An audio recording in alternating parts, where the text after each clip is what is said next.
सरकार की उड़ान हवाई सेवा शुरू करने के लिए मुनस्यारी में हेलीकॉप्टर का ट्रायल हुआ सफल। आज मुनस्यारी से हल्द्वानी के बीच हेलीकॉप्टर सेवा उड़ान योजना की शुरुआत से पहले ट्रायल के लिए नागरिक उड्डयन विभाग की टीम हेलीकॉप्टर से मुनस्यारी पहुंची। टीम के द्वारा हेलीपैड का निरीक्षण भी किया गया।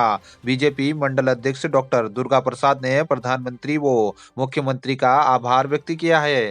आज उड़ान योजना के तहत आज मुनस्यारी में हेली पहुंची हुई है और माननीय प्रधानमंत्री जी और माननीय मुख्यमंत्री जी का आभार क्षेत्र की जनता की ओर से। अब मुनस्यारी से भी रेगुलर जो है यहाँ हेली सेवा उपलब्ध कराई जा रही है।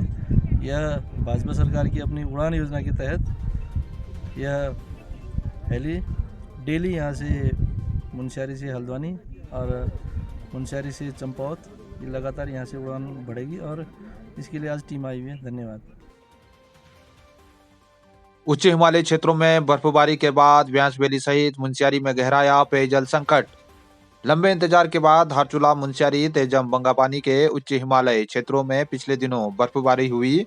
व्यास वैली के गुंजी सहित अन्य गांवों में मुख्य पेयजल स्रोतों के जम जाने से ग्रामीणों को पेयजल का भारी संकट हो रहा है, जिसके चलते ग्रामीण नदियों से पैदल चलकर पानी लाने को मजबूर हैं। वहीं मुनस्यारी बंगापानी के उच्च क्षेत्रों में भी ग्रामीणों को पेयजल के लिए काफी परेशानी हो रही है।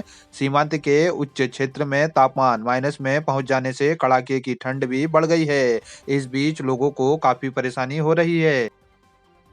वन सुरक्षा सप्ताह के तहत वनों को अग्नि से बचाने के लिए मुनस्यारी में संवाद कार्यक्रम हुआ आयोजित।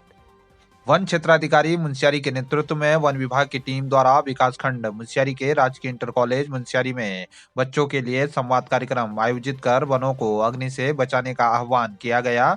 वन क्षेत्राधिकारी विजय भट्ट द्वारा बताया गया, वनों में आग लगने से पेड़ पौधों को बहुत अधिक नुकसान होता है, साथ ही बड़ी संख्या में वन्य जीव मारे जाते हैं। वनों में उगने वाली घास तथा पेड़ पौधों के जल जाने से वन्य जीवों के साथ ही पालतू पशुओं के लिए भी भोजन का संकट पैदा हो जाता है।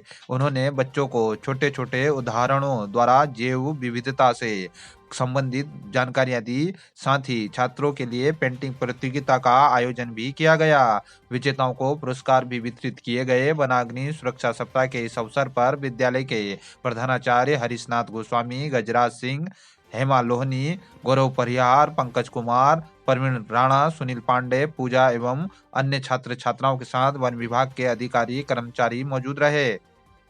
स्थानीय लोगों ने भारत नेपाल झूला पुल पर एसएसबी के व्यवहार को लेकर धारचूला में जताई नाराजगी। धारचूला के विभिन्न जनप्रतिनिधियों तथा व्यास जनजाति संघर्ष समिति के सदस्यों पदाधिकारियों के द्वारा धारचूला में उप जिलाधिकारी मंजीत सिंह को ज्ञापन सौंपकर भारत नेपाल अंतर्राष्ट्रीय झूला पुल पर तैनात एसएसबी के जवानों के द्वारा आवाजाही के दौरान लोगों के साथ दुर्व्यवहार करने को लेकर नाराजगी जताते हुए उचित कार्रवाई की मांग की है। इस दौरान व्यापार संघ अध्यक्ष भूपेंद्र थापा, दिनेश चलाल, कृष्ण गरब्याल, परवेश नबियाल, प्रधान संगठन के अध्यक्ष पूरन ग्वाल, वीरेंद्र सिंह, निहारिका गरब्याल, मोंती गरब्याल, भागीरथी गरब्याल, महिराज गरब्याल, अश्विनी नपलचाल आदि मौजूद रहे। आज हम लोगों ने जो एसएसबी के द्वारा अंतर्राष्ट्रीय झूला पुल में जो अभद्रता की जा रही है आम जनता के साथ, उसके विरोध में हम लोगों ने ज्ञापन दिया। सभी को पता है, पूरे भारतवर्ष को पता है, देश के प्रधानमंत्री जी को पता है कि भारत सीमावर्ती क्षेत्रों में रोटी बेटी के रिश्ते हैं और जब हर आम आदमी को आए दिन छोटे मोटे रोजमर्रा की चीज़ों के लिए पार वार जाना पड़ता है। 10 बार, किसी दिन 10 बार भी पार जाना पड़ेगा। और पार से जो इंडियन लोग हैं नेपाल में उनकी प्रॉपर्टी वहाँ रहते हैं और नेपाल के लोग इंडिया में प्रॉपर्टी यहाँ पर रहते हैं, तो आना जाना लगा रहता है। इसमें तो एसएसबी के द्वारा हर बार टोका टोकी करते हैं, वो तो लोग जनता बर्दाश्त कर लेते हैं। उसके बाद जो है वो तलाशी के नाम पर वो लोग जनता को अपमानित करते हैं और दुर्व्यवहार करते हैं और बहुत तू तड़ाक से बात करते हैं, गाली गलौज करता है। ये जो है जनता को असहनीय है और जनता उसको सहन नहीं करेगी। यदि एसएसबी जो है सीमावर्ती क्षेत्रों में भारत नेपाल के रोटी बेटी के रिश्तों को खराब करेगा, तो एसएसबी को सीमावर्ती क्षेत्रों से हटाव करके जनता आंदोलन करेगी।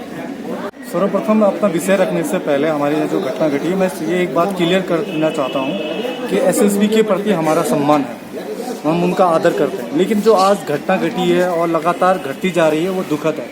आज हमारे ब्यास जनजाति संघर्ष समिति के अध्यक्ष राजन जी, उनका हमारे सामाजिक और सांस्कृतिक सम्मान है, जिस वजह से हम लगातार आना जाना करते रहते हैं। जांच के नाम पर जिस प्रकार से एसएसबी के कुछ जवान जो वहाँ पर नियुक्त थे उनके द्वारा लगातार दुर्व्यवहार किया जा रहा है हमारी स्थानीय जनता के साथ। आज भी ये घटना घटी और ये घटना का मुख्य कारण ये है कि अगर आप जांच कर ले रहे हैं, उसकी चेकिंग कर ले रहे हैं, उसके बाद फिर आप कपड़ा खोलो कह रहे हैं। आप बताइए 20 सड़क में आप कपड़ा खोलने के आदेश देंगे तो वो कहाँ से औचित्यपूर्ण रहा। तो सरकार को भी एसएसबी के अधिकारियों को भी इस संबंध में सोचना चाहिए, हमारे प्रशासनिक अधिकारियों को भी इस संबंध में सोचना चाहिए क्या उनके पास इस तरह की व्यवस्था स्थापित है कि वो आप महिला के साथ किस प्रकार का व्यवहार किया जाए, बच्चों के साथ किस प्रकार का व्यवहार किया जाए, जो युवक है युवतियाँ आती जाती रहती उनके साथ कैसा व्यवहार किया जाए। तो हमारा सबसे बड़ा निवेदन सक्षम अधिकारियों से केवल इतना है कि वहाँ जो भी व्यक्ति अगर तैनात रहते हैं उनके आचरण और व्यवहार में ध्यान दिया जाए, क्योंकि हमारी माताएं बहनें वहाँ से चलती हैं, गहने पहनकर आते हैं, वहाँ तक मैं आपत्ति करती हूँ आप गहना पहन के क्यों नहीं। अरे भाई साहब ये पूरा विश्व जानता है, पूरा भारत जानता है, सीमांत क्षेत्र है, नेपाल के साथ हमारे कैसे संबंध है, वहाँ के हर अच्छे कार्य में हर बुरे कार्य में हमारा आना जाना लगा रहता है। और इसी प्रकार के आप रवैया हमारे जवान लोग अगर करेंगे तो वो औचित्यपूर्ण नहीं है, वाकई दुखद है। ऐसी घटना की हमेशा निंदा की जानी चाहिए। मूल में जो एसएसबी ये कंपनी आजकल की कंपनी आकर यहाँ पर बैठी है, इनका व्यवहार तो इस प्रकार का व्यवहार है कि वो किस दुनिया में जन्मे और किस दुनिया में रहते हैं। यहाँ की भौगोलिक परिस्थिति और हमारे क्षेत्र की भौगोलिक परिस्थिति भिन्न है। इसके बारे में हम लोगों ने बार बार उनको भी निवेदन किया है, एप्लीकेशन भी दिया है, व्यापार मंडल द्वारा बैठक भी करवाई गई है। बैठक के पश्चात उनसे यहाँ की जानकारी भी अवगत कराई गई है, लेकिन अभी तक किसी प्रकार की कोई कार्रवाई नहीं है, उनका व्यवहार में परिवर्तन नहीं हुआ है। हम लोग बार बार निवेदन करते हैं। हमारे जो है संघर्ष समिति जी के साथी जो है कल परसों उनको अपमानित किया। इससे पहले हमारे कोई अधिकारी यहाँ से जो यहाँ सर्विस करते हैं अधिकारीगण वहाँ गए थे और उनके साथ भी इस प्रकार के व्यवहार किया गया। इसलिए हम लोग सीमांत के क्षेत्र के लोग शांत प्रिय लोग हैं। हम लोग बार बार निवेदन कर रहे हैं, एसएसबी के अधिकारियों से निवेदन कर रहे हैं कि भाई इस प्रकार के व्यवहार को थोड़ा बदला जाए, आने जाने वाले लोगों के साथ व्यवहार सही किया जाए। बार बार निवेदन के बाद भी ये मान नहीं रहे।